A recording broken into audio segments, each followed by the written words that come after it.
welcome to the Woodshop Life. Today we have a new laser engraver and our task is to unpack it and get it all ready to start on our new project.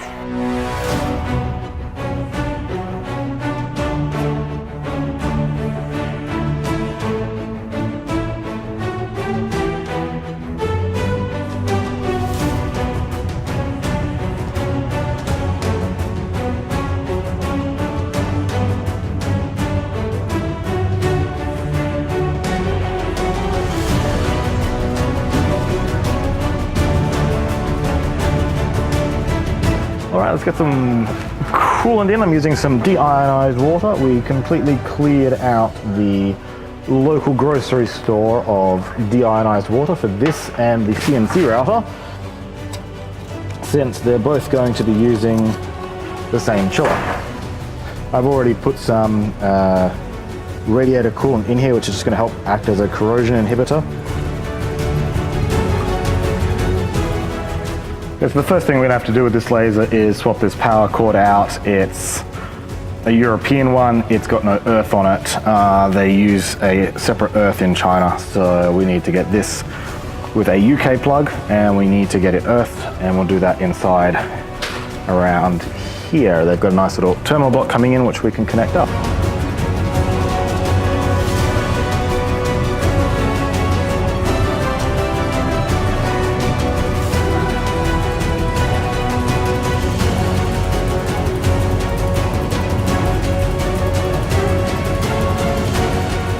Now we need to get the mirrors aligned. We have our first mirror here and we have our beam combiner here. So unlike most Chinese lasers, I've opted to get a beam combiner in here, so we've got a red dot laser here rather than on the head.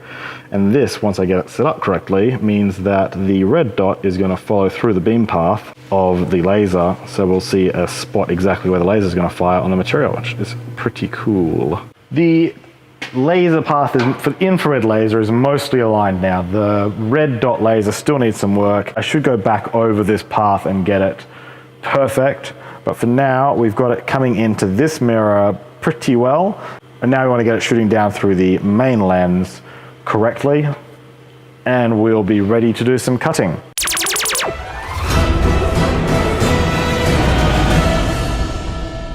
I don't know how well this is going to show up on the camera, but this lens, as it came from the factory, is filthy. So we'll give it a clean. I have some Zeiss lens wipes here. We'll take this out and we'll get it nice and cleaned up with a good clean lens wipe. Alright, so I don't know what lens is in this at the moment, what came with it, so I need to figure out my focus point. You can see I've just done a quick little line here.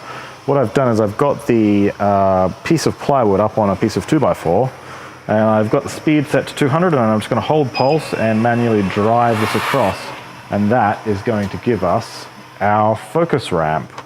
So this is where it may become more apparent why I wanted to spend the money on the red dot. It's only $50 US, and now I have a red dot exactly where the laser beam has hit. So for doing things like lining up here and lining up pieces of work, this is just awesome. What we've done with this focus ramp is now create basically a profile of the beam. So I'm trying to figure out where the narrowest point is here on the beam so that we can measure about where the focus is going to be. So I've got that set where I think it's pretty much the narrowest, the middle of the narrow point, and we'll just get that measured with the calipers. Almost bang on 17 millimeters here. I'd call that 17 millimeters is my focal depth from the bottom of the air assist nozzle. So we need a focus block for the laser. I'd cut it with the laser, but then I'd need a focus block to set the laser so I can cut the focus block.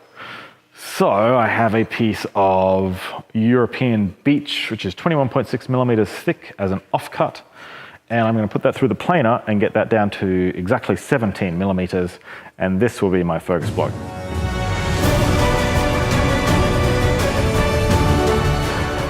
So that's now just kissing under there, so I'd say that is about where I want to be.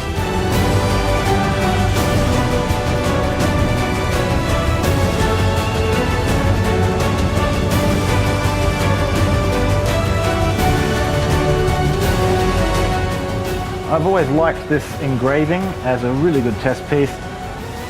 This is the first piece which we've done with this laser. So how does it look? It's not quite perfect. It is a bit out of focus, but it's a pretty good starting point. All right, well that's it for today. That's as far as we're gonna get. Next time we're gonna have to look at getting the bed leveled.